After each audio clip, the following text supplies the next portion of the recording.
Danielle, thank you so much for coming on Living Intentionally. I am so excited to talk to you today. And I am just curious to start off, why are adult friendships, specifically with women, so hard? Yeah, so I'll say this. I looked up the word complicated in the dictionary and it said the intersection of many parts. And I thought Hmm. that is exactly what it is. With women's friendships, we're bringing all of ourselves. And that's also supported by the data because there's research that finds that women integrate their friends into their lives to the degree of a sibling, Oh, men wow. to the degree of a cousin.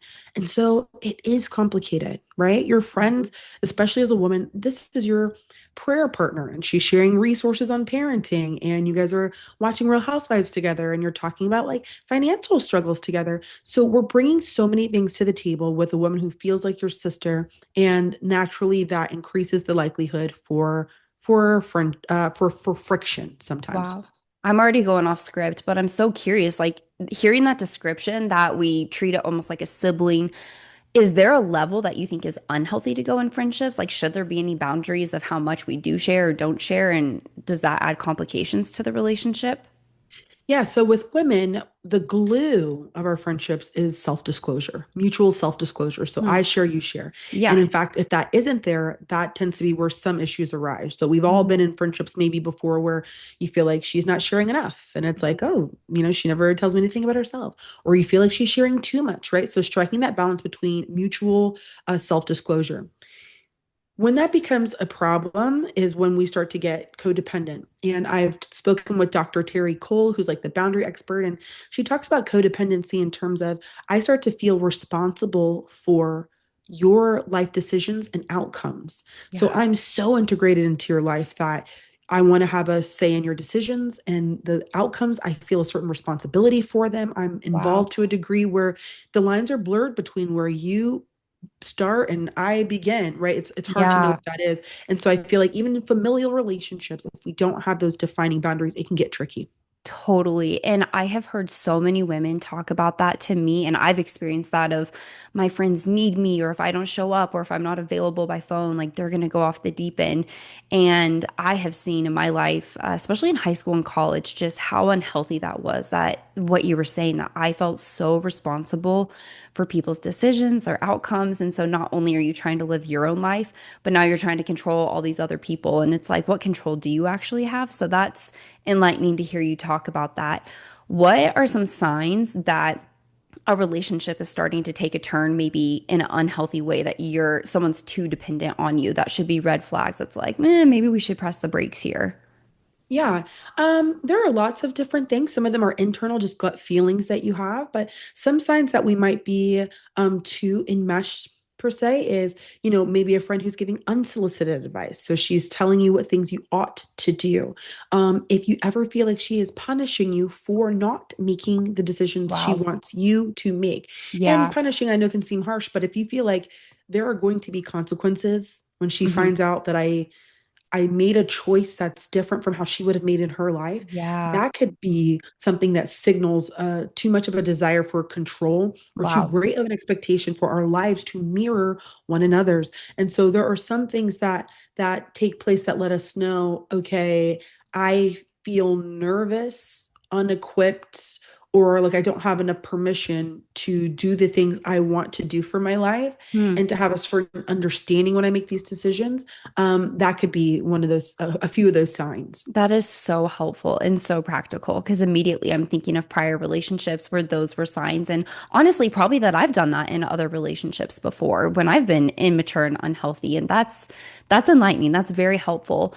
Where did this journey start for you? Your passion about friendships and teaching and speaking and writing about it. Yeah, so I always joke that, it certainly wasn't on my vision board when I was 10, like to help girls with their friendships. But I actually started as a high school English teacher, Hmm. and it was the number one thing the girls were bringing to me between classes and after school. So I wasn't aware at the time that I was unofficially coaching them through it, but it Wow. was a constant issue. And so I often joke that being in the classroom for 5 years with 17 and 18-year-olds, it was my unofficial sociology lab. And so I'm watching them try to navigate issues with one another, step on these social landmines, be best friends one day, and then secretly slipping me a note to ask me to change their seat. And it's like, but you Wow. guys were just, you just asked me to sit you next to her, so Right. watching what that looked like. And then when I left the world of education and became a publicist, I found myself working with these charismatic, high achieving women. And Hmm. it wasn't long before I realized that they too had private issues with their friendships. But at that stage, you're not leading with it because it detracts from the air of self sufficiency that you want to project as a successful businesswoman. Mm-hmm. And so it's like, wow, okay, at every stage of womanhood, we're trying to figure out how am I supposed to get through relationships with other women. And Yeah. so for the last 7 years, I've been leveraging my background in education to study what the latest research has to say about women's cooperation, communication, and conflict. Wow, that is so cool. I love hearing people's stories of how they're doing what they're doing because I think sometimes when people think of their dream career, they're like, I'm not in my dream career, but you never know what current job or struggle you're going through, how that's preparing you. And just hearing how those 5 years of teaching every day with 17 and 18-year-olds, how that prepared you for what you're doing. Do you feel like friendships is something you've personally done really well in your life? Is that something that comes natural to you? No. Okay. So it's taken a lot of work as well. Yeah, what's so wild is I have done all the things we are not supposed to do. Mm, I'm not proud to admit it, but sure, like yes, in high school I said things that were unkind because that's what the girls in my group were doing. And if I yeah. didn't do it, then does it look like I like the girl that they don't like? So Right. so all of those. So you make these mental calculations because this is the alliance I formed. And in order to maintain it, I can't look like I like the girl they dislike. I've Mm, done the thing where I wasn't able to directly tell somebody how I feel. And so it presents itself as passive aggressiveness. It presents itself as being elusive and avoidant because I don't have the skill of telling you I think I'm a little hurt by what you said yesterday at the party. I've definitely been dishonest with women about just I've done all the things. yeah. And I believe that doing this work has made me more informed. Mm, I think it's made me more compassionate. I hmm. think it's made me braver. Yeah, it's hard to study what the research says about these things and to go into your relationships unchanged, Yeah. seeing things about how healthy conflict is a prerequisite for the platonic intimacy we desire. There's research that tells us that that's the case. So Wow. now when I experience tension, I'm motivated to have those conversations or to confront my ego a little bit because I'm reading it. I'm reading the data that says that there's a chance we can be closer to each other if we do this. And so Wow. it's equally scary, but now I understand a bigger picture. Mm, And so I would like to think I'm a better, more thoughtful, more considerate friend. But I still am a woman navigating human relationships. And so you can show up and engage, quote unquote, the right way. But we all have our sensitivities and complexes and goals and desires. Sometimes they don't click mm. and it can be messy. And I think that's just the business of human relationship. Right. And I think that's so good to hear you say it can be messy. I'm a Christian, and so I feel like even in my Christian communities or in the church, I hear so much about the power of community and having people you can do life with. And I believe in that. Like, I think that is so important, but also, I have felt shame and guilt when I'm in a season of struggling to feel like I have my tight knit community, especially my husband and I have moved states a couple different times. And becoming a mom was like a whole nother identity shift of just finding different community, and my time looks so different. And when I've been in those phases of not feeling like I have my community yet, I know a lot of shame and guilt has started to creep in. That's like, oh my gosh, am I not doing life correctly? And just trying to remember that relationships can take time as well to build that trust and that intimacy. And I would love for you to speak to that. Like when you think of people who are either in life transitions, moving state, maybe you have lost some friends that just don't really click anymore, or maybe your seasons of life have switched. How much time is a healthy amount of time to give to a new relationship where you're like, okay, give it a month, 6 months, a year? Like I have no idea till you feel like you actually have that connection with someone. Yeah. Oh, I'll start with two things here. One, I wish I could give you the rules. I wish I could say, well, there's the Follow 369 formula.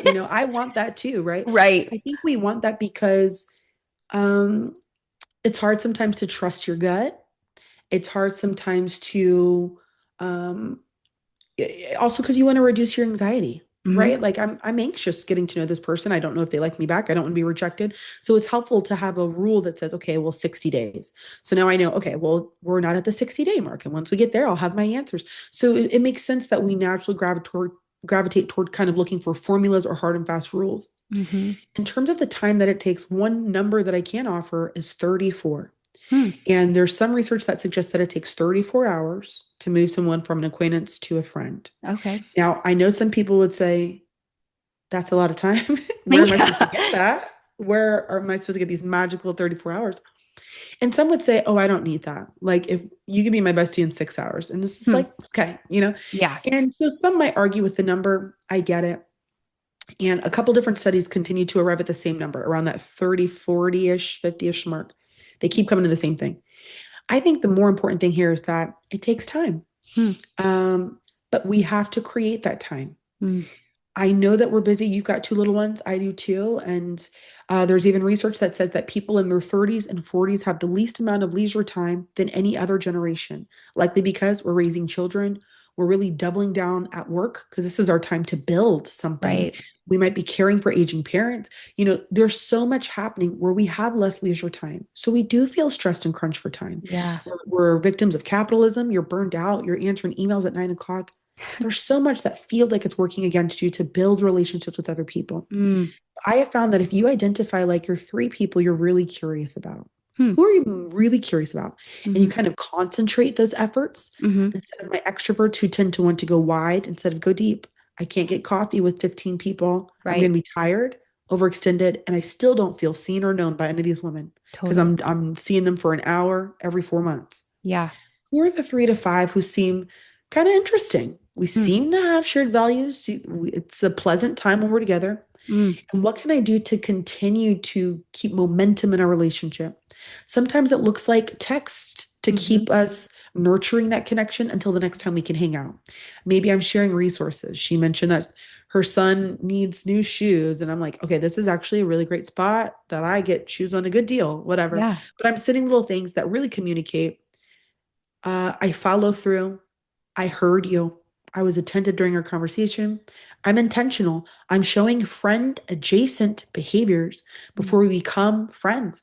And sometimes I even can say it. The last thing I'll say is you have permission to say, like, man, it is so refreshing to talk to another woman who understands blank or who Yeah. loves blank. That is a subtle way of communicating. I'm into you. That's the subtext. Love But that. this whole playing it cool or it's too late for me to make friends. I should have made all my friends already. We've got to stop. It's Yeah. never too late. It takes time and consistency, but it can be done. Absolutely. That is so good. I love the practical tips that you're giving. And I'm sure I haven't had a chance to read your book yet, but I'm sure your book is full of practical things to help people just knowing how to talk, how to show up, and what to actually do in those relationships. I'm so curious, Danielle, just hearing your journey from like going to a teacher and then all the things you're running with your business, your writing, your speaking, like you have a lot going on and being a mom. Have you found that the more you grow, as an, I'd say as an individual, but also as a businesswoman, has that created distance from some friendships in your life, or has that brought you closer to people in your life? Both, Okay. both. Growing in my faith has created some space with certain friends. I don't dismiss that as like, oh, they're fake friends or I've evolved beyond and above them, right? It's just if I've adopted a certain worldview and we don't share that worldview. Mm-hmm. Can we be friends and support each other and laugh? Absolutely. But does it start to create a little distance because the things that I believe to be true or the interpretations I make of things that are happening to me um, are just different. And so that's created distance. But those same evolutions have brought me closer to other women who are kind of in the periphery. Mm. And again, not because we think alike, but because, having, for example, Jesus at the center of a lot of my decisions. Yeah. Um, that's going to look different, or maybe having friends who either don't understand or don't think it's necessary. Yeah, that's going to look a little different. Now, I believe I can still be friends with people who share a certain view or absolutely. parenting style. I mean, I've seen my evolution in that, certain things that maybe we allowed before, and now we're like, I don't know if I feel good about that, but Right. other friends do, Yeah. trying to navigate, okay, how do we remain friends when we're having play dates or you're telling me stories of a certain practice that you have? And I think it's not okay, right? And I'm not trying to judge, but I'm like, oh, it feels dangerous or unhealthy or harmful. Right. How do I make room for where do I need us to be similar? Where are you allowed to be your own person? And where are those divergences so great that it feels like it would be a threat to my integrity to Mm. remain in close relationship with you? So I Hmm. think it's always going to be a question of which relationships can I keep? Which relationships will require conversations, manage Yeah. expectations, adjustments to stay, and Mm. which ones become a detriment to my personal growth in certain areas? Hmm. Because in order to maintain this friendship, I'd have to stay who I was before. And Wow. so I'm constantly internally conflicted because I can't be her anymore. I can't show up as her anymore. And our Yeah. friendship is contingent upon me showing up as her. And I can't do that anymore. And Mm. so I think we'll always be gaining and losing friendships. And I'll end with this. There's some Wow. research that suggests that we replace half of our friends every 7 years. So, to some degree, there is a natural pruning that happens as you keep living life. And when those friendships end, I don't think it means that you failed. I Yeah. think that it can mean that we loved each other really well during Mhm. that season, and relational success can look like that. Relational Mm. success is not necessarily synonymous with longevity. It just means we loved each other really well during the years we needed that support. And now that is over. And to some degree that is okay. Wow, that is so encouraging to hear, just that it's normal to keep some friendships and some you're going to grow out of. And I think that's something in the past 5 years I've experienced a lot in my life. I think from business changes, moving, and then also having kids has just created a lot of natural, just moving on or different friendships. I don't even want to call them dying, it's just like fading out. But I don't feel bitterness in my heart, or if I saw those people, it's like I'm genuinely rooting for them. I care for them. I hope they're doing so well. If I think of them, I might send a text or just like pray for them. But it's not this bitterness, like, screw you, I'm done with this relationship at all. But also, it's moved on and new relationships have come in. And I think that's something that I've struggled to give myself permission that it's okay to move on from relationships. I can almost have this guilt and shame is a big theme in my life that I'm working on overcoming and just recognizing why do I feel guilt and why do I have shame and what are these made up rules in my head that I'm holding on to. And I think with friendships, there's just been a lot that's like, you're a good friend if you have the same friends from, childhood through high school and college. And if I think of all those people, I'm like, I'd be maintaining 50 friends. Like, that's literally impossible. And so it's really encouraging just to hear you say that. And I love the questions you were saying to kind of ask yourself of, is there space for me to hold this other person having their beliefs, or am I having to essentially, I think of it like shrink myself or not be myself or having to pretend that I'm someone I'm not in order to make this person comfortable. And I've seen myself do that a lot in friendships. I think that's where I've gone wrong quite a bit is as I evolve and grow and change, not even like being blunt in a disrespectful way. I'll hold space for people, but almost pretending I'm connecting with someone on a level that I'm not. And that's something I've really had to stand firm and be in tune with myself in quiet moments to be like, what do I believe? What do I value? Like, what is Callie's stance on this? And what am I still learning and open to?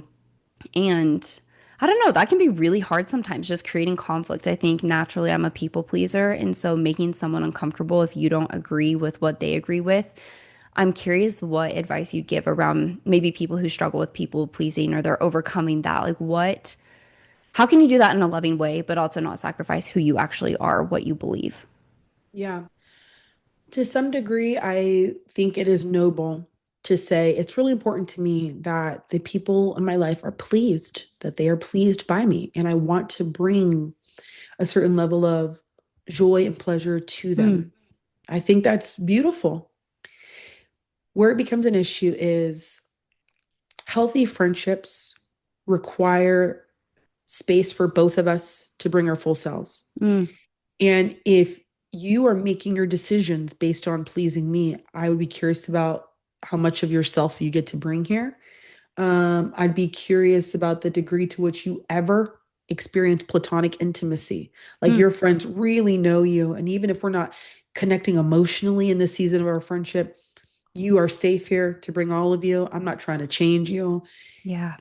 And I can't do that if I don't really know you. Mm, And people pleasers, I am always curious about the degree to which they are known, yeah. because that includes you sharing with me your preferences, the things that make you uncomfortable, Yeah.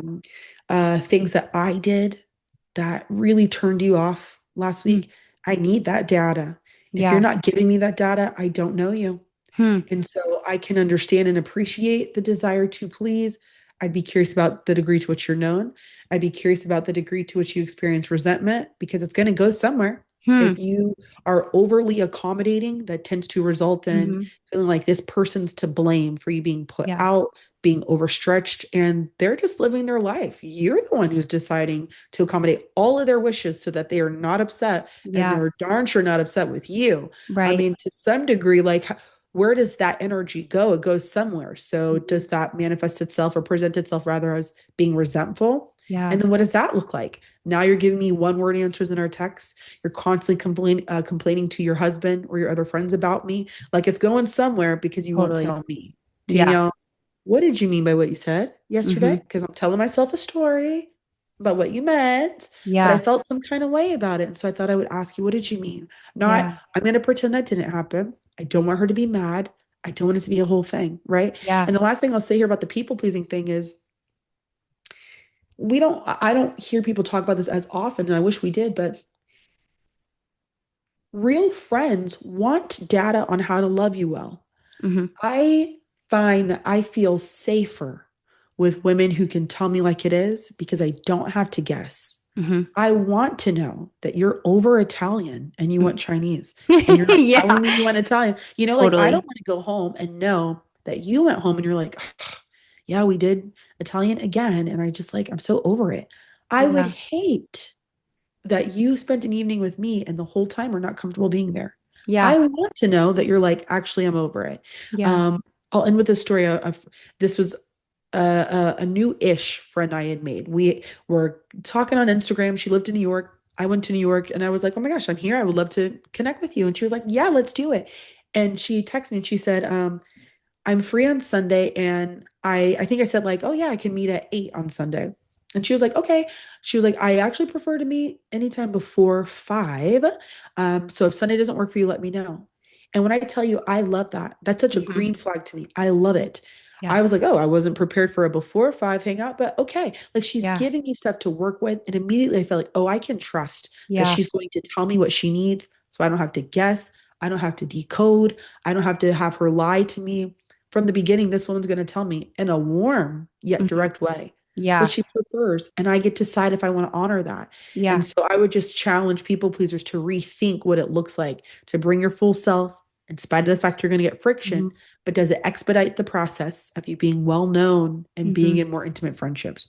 That is so good. That's something when we had kids, so about 5 years ago, holidays, going back and visiting both my husband's family and my family. They live in the same area. And it was like no matter how long we would go back, it was never enough. We never saw enough of both families. Came from good intentions. They love us. They want to spend time with us. But when I was really struggling with people pleasing and I would try to just say yes to everything, we would always get sick, our whole family, because it was like just running ourselves to the ground, not even considering taking care of ourselves. And we would be so ragged. We'd try to make it work. We'd sacrifice a lot for work. And then to leave and hear you weren't here long enough, people are upset. It was so discouraging.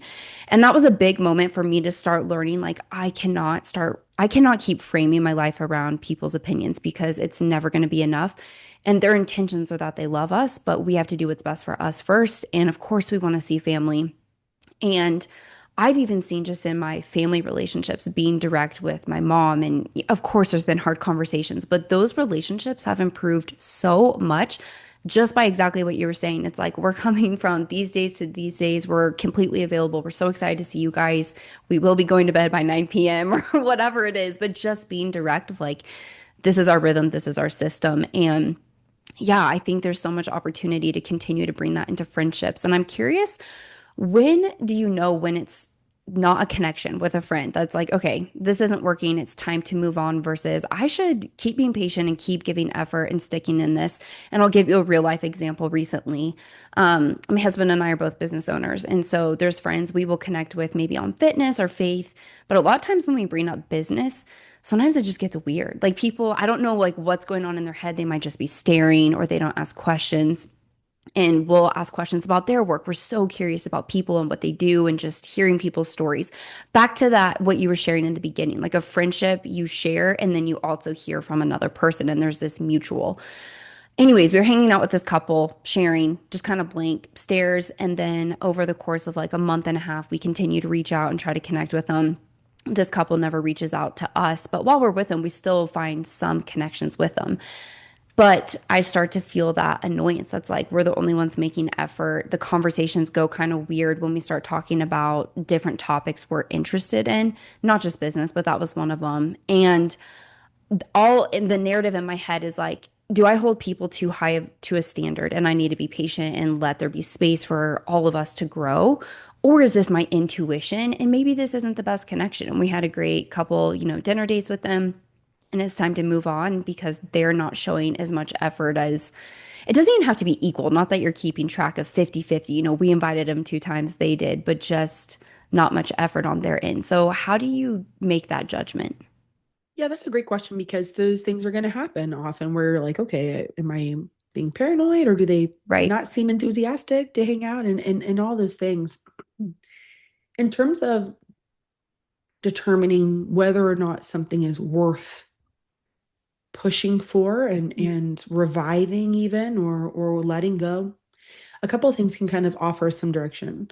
The first is ask yourself what data you're operating without, right? So is there something that That's you a good don't question. know and you're making these determinations like, okay, they must have this going on, so forget it. Is there stuff I don't know? Mm, So, for example, if I look at our history together hmm. and in our 2 year history, they've been relatively consistent, but in like the last month, it's been so hard to pin them down.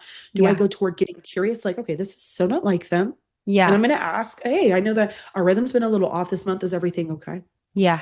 Or That's good. because compared to what they normally do, this is odd.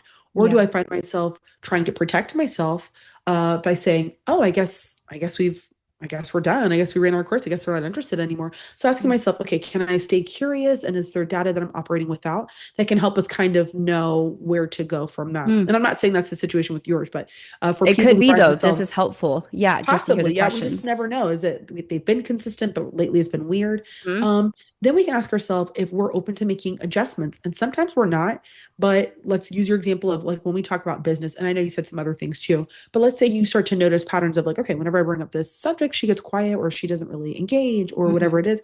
Am I willing to say, oh, well, we seem to thrive when we're engaging about other things, but this Mm, topic is just not really landing, and she either can't or won't give me back the same energy. Am I yeah. willing to continue with her and take that off the table? Maybe I say, Mm, oh, she's, not an entrepreneur. So maybe she doesn't really get it, or maybe right. she's like not sure how to offer value in this conversation.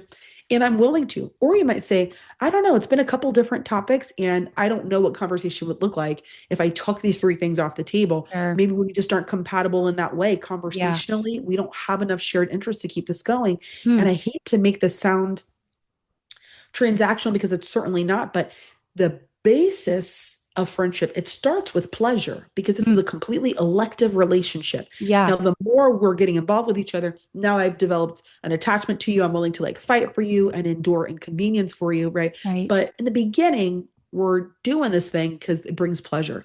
If I find that we don't have anything to talk about and it feels like a lot of work to just like kind of have conversations at dinner, I might start to think, okay, is this something I want to fight for? Yeah. So there's certain things we can ask ourselves. Am I missing data? Is this out of the ordinary? What does this season look like compared to the a full range of our history. I can Right. ask myself what I've observed. Have I seen that this person has a willingness or ability to offer the things that I desire? Because we Mm-hmm. don't just get data based on how they engage us. When I Mm. hear them talk about other friends, when I see them do other things, is that muscle there that I'm looking for? Is it even there? Right? I recently had a woman who said she never apologizes. She can't own anything. Like, I want to be friends, but it's just such a turnoff.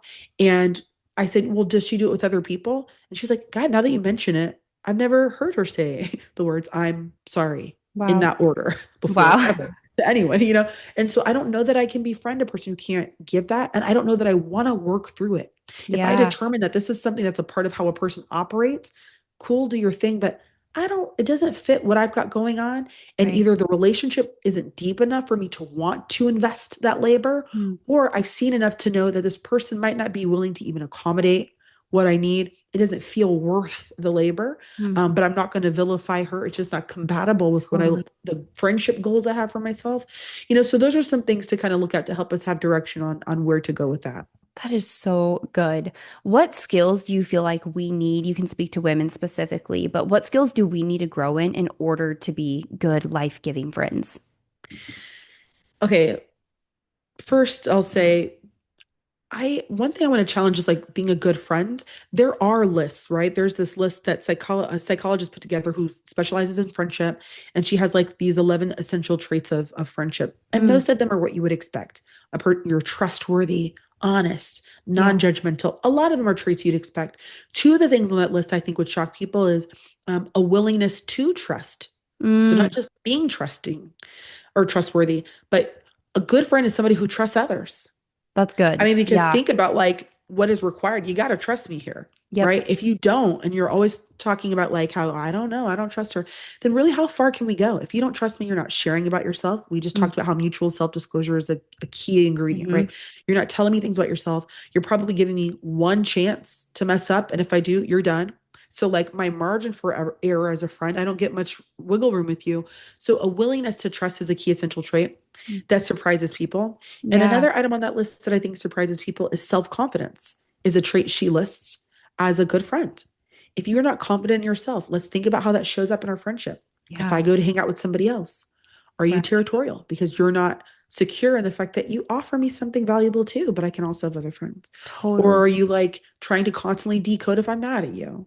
Hmm. Or are you like constantly being self-deprecating? Or do you Yeah. not believe me when I do give you compliments as my friend? You don't believe me. You can't accept it. So those are two traits I'd say women should work on that are required to be a good friend. But the whole thing about a good friend, I also want to say, is totally relative as well. I know sometimes as women, we want to check off the list of being a kind and cooperative and generous woman. Mm. These are all really big virtues of womanhood and of Christian womanhood, if we're going to go there. I Yeah. think a good Christian woman means I am loyal. I'm not pushing back or being spicy ever. I am giving, sometimes too much so, but Mm. I'm giving and I'm constantly listening to you because that's what a friend is. I Mm. listen to you, but I'm not going to try to take up space. I'm going to sit here and endure you always talking about your problem because I'm going to be a good Christian Hmm. friend. I need us to rethink that. I need us to Absolutely. all of Yeah. those are beautiful virtues, but you're gonna have but being a good friend is relative. What are Yeah. the things that you believe help you to pour into others Mm. and to be an advocate for your own integrity and desires as well? Those are the things that are maybe worth looking at. And you might have some people who believe you're being a good friend in this season, while others do not. Right now, Totally. I think that there are maybe a couple women who could say, "Man, Danielle is such a good friend." I think equally right now, there are women who could say, man, she's not the good friend she's always talking about, Mm. because I don't respond as quickly as they would like in messages. Right. Because but it could be because I definitely have a large social network, but Yeah. a lot of that time is going to my children and my top friends because I'm pressed for time. I only Absolutely. have so much memory to remember everybody's Yeah. details on what's going on. So a Yeah. couple girls could say she's doing all right. And others right now would say, I mean, I wish she'd give a little more.